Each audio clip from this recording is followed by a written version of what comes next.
उसके बाद जो है हम बात करते हैं decline of Palas, Pratiharas and Rashtrapitas. The three dynasties the Palas, the Pratiharas and the Rashtrapitas weakened themselves badly by their constant campaigns and battles with each other sorry. तो ये जो तीन डेंसिटी जो इनका डिक्लाइन हुआ, ये इसी वजह से हुआ कि इन्होंने आपस में काफ़ी बैटल्स जो थे वो किए थे और कंस्टेंटली किए थे। ठीक है, it resulted in the decline of all three densities. और इसका रिजल्ट यही ना कि ये तीनों जो डेंसिटीज है वो उनका डिक्लाइन हो गया with in a short span of 100 years. और ये बहुत ही काफ़ी कम समय में 100 साल में, मतलब 100 ईयर्स में जो है इनका डिक्लाइन हो गया तीनों का। The Palas were threaten by the Cholas and replace by the Senas. जो पाल थे वो किससे डरते थे? चोलास से। ठीक है, और इनको रिप्लेस किसने किया? सेन्स ने रिप्लेस किया। ठीक है, the Pratihara kingdom broke into several parts and from the rise of Rajput. और प्रतिहार जो थे वो काफी पार्ट्स में बट गए और उन्हीं पार्ट्स से क्या किनका उत्पन्न हुए? राजपूत जो थे उन्हीं से निकल के आए।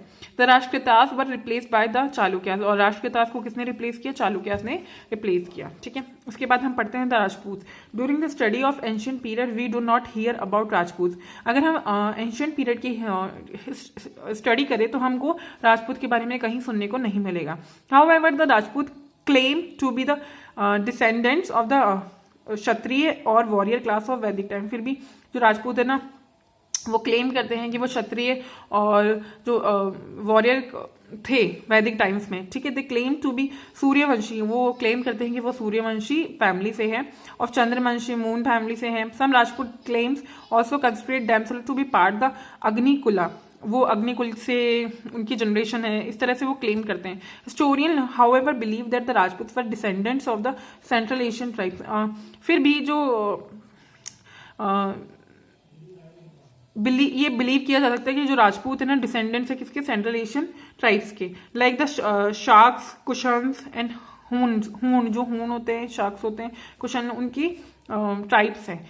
Settle in India after the हून इन्वेंशन। और जब हून का जो आक्रमण हुआ इंडिया पे तब उसके बाद में जो है ये अस्तित्व में आए थे, जब इनका एग्जिस्टेंस जो है वो सामने आया था। उसके बाद जो हम बात करते हैं Tomars of Delhi rose to power in the 8th century. जो तोमर का दिल्ली में राइज हुए वो 8th सेंचुरी में हुए थे। When they build the city of Delhi, जब वो दिल्ली बन रही थी तब उनका उत्थान हुआ था। दे वर स्मॉल रूलर्स। और वो काफी छोटे छोटे रूलर्स थे अंडर द प्रतिहार्स और प्रतिहार्स के अंडर्स में थे। But declare their independence when the Pratiharas were weakened by continuous fighting. लेकिन उसके बाद में उन्होंने अपनी इंडिपेंडेंसी जो थी वो शो कर दी जब प्रतिहार जो थे वो काफी कमजोर हो गए थे, वीक हो गए, क्योंकि वो कंटिन्यूअस क्या कर रहे थे? फाइटिंग कर रहे थे। Later their territories were annexed by the Chauhans. उसके बाद में उनकी जो टेरिटरीज थी ना वो कवर अप कर ली थी किसने? चौहान्स ने। The Chauhans also known as the Chahamanas. Chauhan को चहमान्स भी बोला जाता है। Rule the region around Delhi. उन्होंने अपना जो रूल किया वो रीजन दिल्ली के आसपास वाला जो एरिया था। एंड अजमेर में उन्होंने किया। Prithviraj Chauhan, Prithviraj third was the most powerful Chauhan ruler who defeated Mohammad Ghori को जो था ना, पृथ्वीराज चौहान काफी मजबूत और बलशाली राजा थे, ठीक है ना, जिन्होंने मोहम्मद गौरी को क्या किया था? परास्त किया था, डिफीट किया था इन 1191 में in the battle of Tarain के युद्ध में।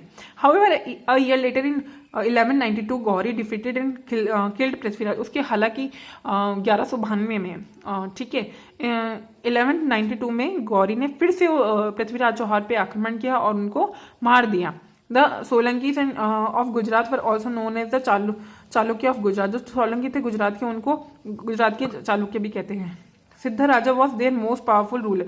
और जो सिद्ध राजा नाम के जो राजा थे वो उनके सबसे पावरफुल जो रूलर में माने थे उनमें से एक थे। The Dilwara temple of Mount Abu and the sun temple at Modhera were build by the Solankis ने ही जो ये मंदिर थे माउंट आबू का दिलवाड़ा मंदिर और सन टेम्पल जो मोधेरा का था ये उन्होंने बनवाया था। ठीक है, उसके बाद जो बात करते हैं हम, उसके बाद में है Parmar. The Parmars of Malwa were also known as the Pawars. जो मालवा के परमार्स हैं उनको पवार भी बोला जाता है। Bhoja Parmar was a powerful ruler of this clan. इस वंश के जो सबसे पावरफुल राजा जिनको बोला जाता है वो भोजा परमार उनमें से एक थे। इस कैपिटल वॉज धार। उनका जो कैपिटल था वो धार था। Niketan Veshwara temple at Udaipur was build by the Parmars. और जो ये टेम्पल है उदयपुर में ये परमार्स ने ही इसको बनवाया था। द गहडवास, उसके बाद में गहडवास जो आते हैं, the Gahadavas ruled in the region around Kannauj, Kannauj के आसपास वाला जो एरिया था जो गहडवास के अंडर में था। The Gahadaval king Jayachandra was defeated by Mohammad Ghori, जो गहडवाल के जो राजा थे जयचंद्र, उनको मोहम्मद गौरी ने जो थे वो परास्त किया था। The Chandels of Bundelkhand were the ruler of the land between the Yamuna and the Narmada rivers. Their capital was Khajuraho which has many beautiful temples built by them. और जो चंदेल थे उन्होंने बुंदेलखंड को रूल किया था, और जो कहा कि यमुना और नर्मदा रिवर के बीच की जगह है, ठीक है, और उनकी कैपिटल खजुराहो थी, जहाँ पे बहुत ब्यूटीफुल, बहुत ही सुंदर सुंदर स्कल्पचर, बहुत ही सुंदर कारीगरी से जो मंदिर है वो चंदेलों ने ही बनवाए थे, ठीक है। Kritivarman was the most powerful ruler of dynasty, Kritivarman नाम के एक राजा थे जो इस वंश के इस डायन सिटी के काफी पावरफुल राजा माने जाते हैं, ठीक है। उसके बाद में आता है foreign invention from the 11th century, 11th century के आसपास वाला जो टाइम बोलते हैं। मैनी इन्वेडर्स एंटर्ड इंडिया, बहुत सारे जो बाहरी इन्वेडर्स थे उन्होंने इंडिया में आक्रमण कर दिया, इंडिया में घुसाए थे वो through the mountain passes of north west, और माउंटेन जो पासेस है उस वाले एरिया से, ठीक है। उसके बाद में द गजनवीज, तो Mohammad of Ghazni led the first series of invention, और मोहम्मद गजनी ने जो पहला आक्रमण जो किया था, पहली बार जो घुसे थे वो मोहम्मद गजनी थे। He was the ruler of Ghazni, वो कहाँ के राजा थे? गजनी के। नाम इन अफगानिस्तान, जो कि अब अफगानिस्तान में है। He had heard of India's wealth, so he decided to build a large army and raid India to collect wealth. उन्होंने इंडिया के बारे में सुना था कि काफी पैसा है यहाँ पे, तो वहाँ उस इंडिया को कैप्चर करने के लिए वो यहाँ पे आ गए थे, ठीक है।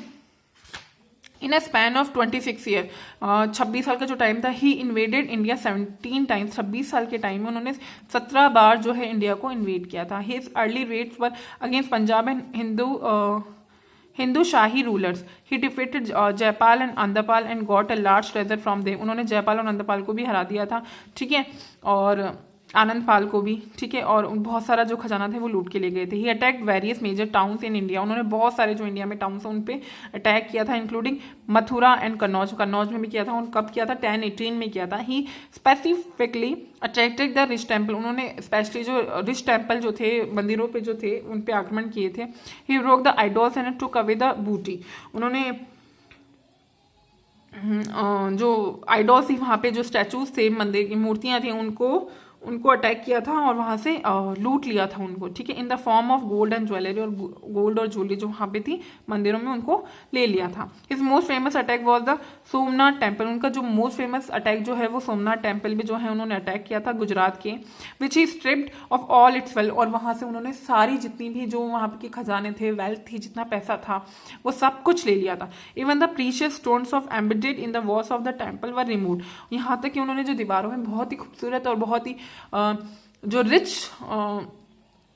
स्टोन होता है उसको भी वहां से निकाल लिया था। He carried all the wealth of Ghazni, और वो सारा जो पैसा था, जितनी भी पैसा था वो गजनी लेकर चले गए विथ हिम, अपने साथ। Although he brought so much misery and destruction to India, he constructed marvellous building places and mosque back home, और उन्होंने अपनी वहां पे जाकर बहुत सारे बिल्डिंग्स बनाए, बहुत सारे पैलेसेस बनाए और मॉस्क्यूज बनाए, ठीक है।